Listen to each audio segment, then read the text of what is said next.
आज हम पढ़ेंगे डीलैम्बर्ट रेशियो टेस्ट।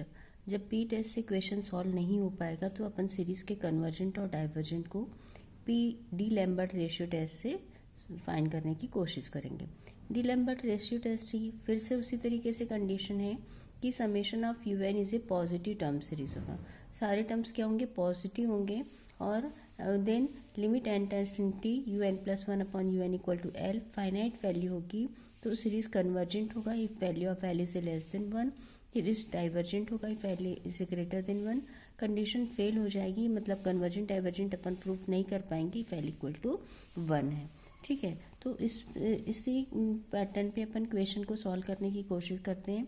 यहाँ पे पी टेस्ट फॉलो नहीं हो पाएगा, means one upon N raise to P का वैल्यू डिफाइंड नहीं हो पाएगा। उस केस में अपन डीलैम्बर्ट रेशियो टेस्ट पे पहुंचेंगे। अब जैसा क्वेश्चन डिफाइंड है यहाँ पे N equal to one to infinity N factorial upon power of N raise to N square. ठीक है, तो सबसे पहले ये जो समेशन के साथ जो नंबर रहता है या वैल्यूज रहती है वो क्या होती है? यूएन को डिफाइन करती है। तो समेशन को अगर अपन हटा के लिखें तो ये किसकी वैल्यू हो जाएगी? एन टर्म की वैल्यू हो जाएगी UN equal to N factorial upon N raise to N whole square.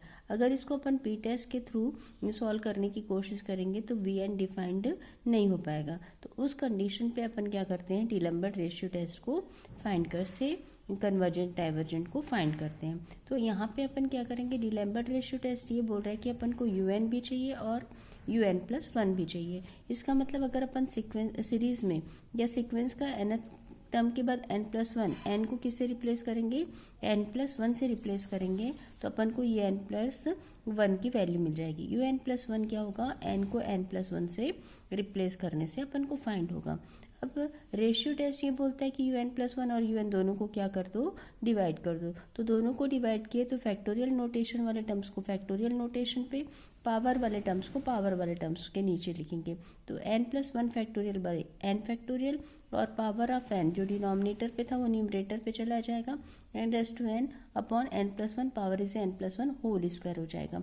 अब n plus one factorial notation को सॉल्व करेंगे तो n plus one into N factorial होगा। तो ये फैक्टोरियल एन कैंसल आउट हो जाएगा। यहाँ पे एन प्लस वन एक टर्म बचेगा। अब ब्रैकेट के अंदर जो पावर है वहाँ पे भी डिनोमिनेटर पे एन प्लस वन है और यहाँ न्यूमरेटर पे पावर ऑफ एन है। तो यहाँ से अपन क्या करेंगे? एन प्लस वन एक टर्म बाहर निकालेंगे, कॉमन निकालेंगे और इसका स्क्वायर फॉर्म में, इसलिए ये हो गया एन प्लस वन स्क्वायर। और ब्रैकेट के अंदर सेकेंड ब्रैकेट पे है N raise to N N plus one whole power N square का फॉर्म। फिर से एन फैक्टोरियल कैंसल आउट हुआ, एक N plus one cancel out हुआ, तो U N plus one upon you N की वैल्यू हो गई one upon N plus one into N upon N plus one power इसे टू एन। ठीक है, अब पूरे टर्म पे अपन क्या करते हैं? एन को कॉमन निकालने की कोशिश करते हैं। यहाँ से एन कॉमन निकला one plus one by N, denominator से एन कॉमन निकला one plus one by N whole power two N, और डिनोमिनेटर और न्यूमरेटर से इधर का एन कैंसल आउट हुआ। अब फंक्शन का फॉर्म इस तरीके से अरेंज हो गया। अब इस टर्म को फिर से लिखिए one upon N one plus one by N, और इस पोर्शन को हमने लिखा एन कैंसल आउट होने से one upon one plus one by N.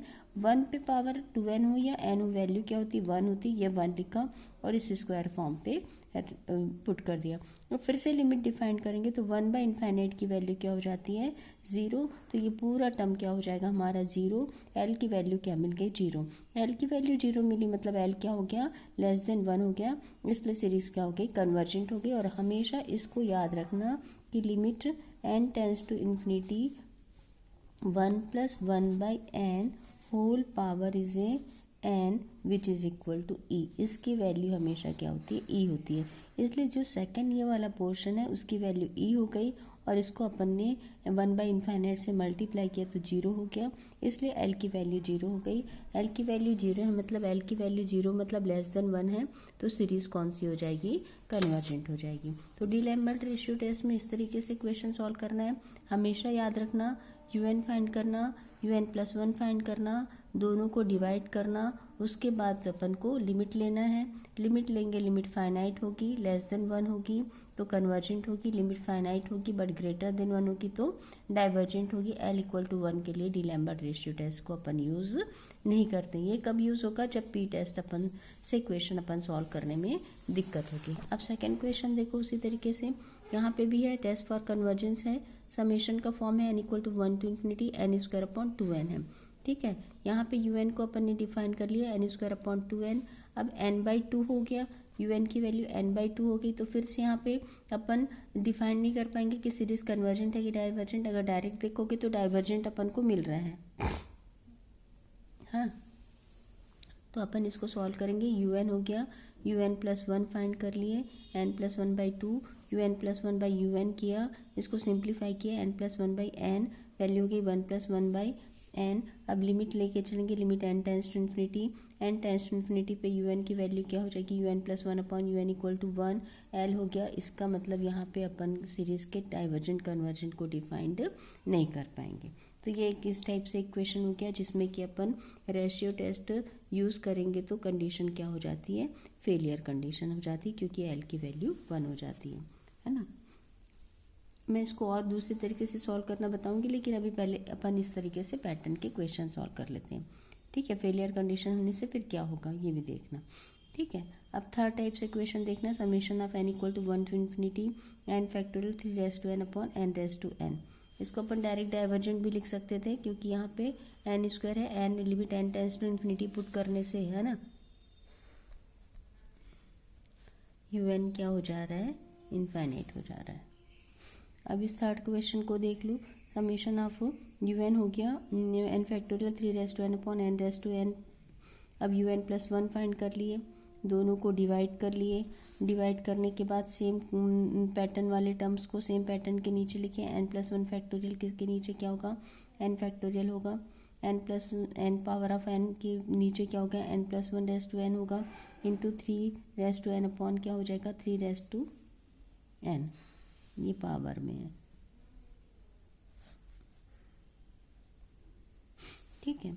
अब इस तरीके से power of 3n+1 power of 3n, तो वैल्यू क्या हो जाएगी, 3n+1 तो वैल्यू हो जाएगी n+1, है ना, n कैंसिल आउट होगा, नीचे n+1 पावर n+1, तो एक n+1 कैंसिल आउट हो जाएगा, तो बचेगा क्या, 3n/n+1 पावर इसे n। अब फिर से यहाँ पे n को कॉमन निकालना डिनोमिनेटर से, 1+1/n। अब फिर से अपन ने लिखा है कि इसकी लिमिट क्या होती है, e होती है। अब लिमिट पुट करेंगे, limit n tends to infinity है un+1/un which is equal to 3 this value is e, तो 3/e, e की वैल्यू 2 पॉइंट समथिंग होती है, तो 3/e को डिवाइड करेंगे तो वैल्यू क्या होगी, ग्रेटर देन 1 होगी, वैल्यू ग्रेटर देन 1 होगी, तो सीरीज क्या होगी हमारी, डाइवर्जेंट होगी।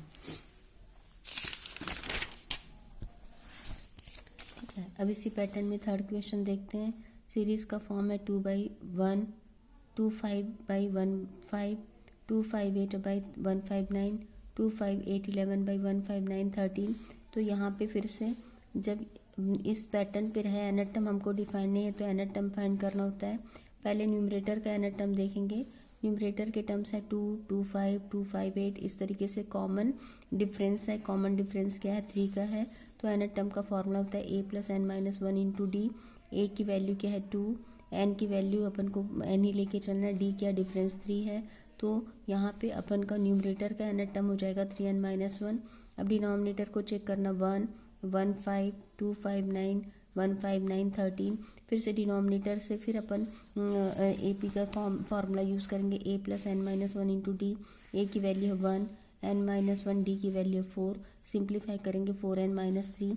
तो un का क्योंकि सारे टर्म्स प्रोडक्ट के फॉर्म पे है, मल्टीप्लिकेशन के फॉर्म पे है, इसलिए nth टर्म भी मल्टीप्लाई होगा न्यूमरेटर और डिनोमिनेटर से, ठीक है। सारे टर्म्स में मल्टीप्लिकेशन है, इसलिए मल्टीप्लिकेशन लिखेंगे, डायरेक्ट nth टर्म को अपन को नहीं लिखना है। अब un+1 में यहाँ पे नंबर ऑफ टर्म्स n है, un+1 में एक टर्म और बढ़ जाएगा, मतलब ये यहाँ तक तो मल्टीप्लिकेशन रहेगा ही, एक और टर्म को अपन को ऐड करना है जिसमें n की वैल्यू n+1 को इंक्रीज करके मल्टीप्लाई कर देना है, तो 3n+1-1, 4n+1-3, ये भी मल्टीप्लाई हो जाएगा।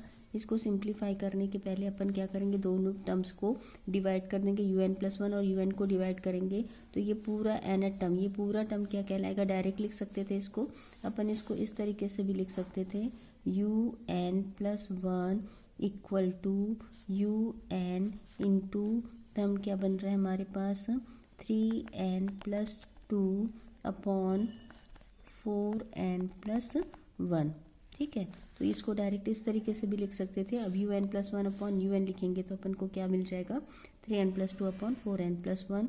अब फिर से n कॉमन निकालना है, n कॉमन निकालने से n कैंसिल आउट हो जाएगा, 3 plus 2/n 4 plus 1/n। Limit लेके चलेंगे तो वैल्यू क्या होगी, 3/4। 3/4 इज लेस देन 1, तो सीरीज क्या हो जाएगी, कन्वर्जेंट। ठीक है।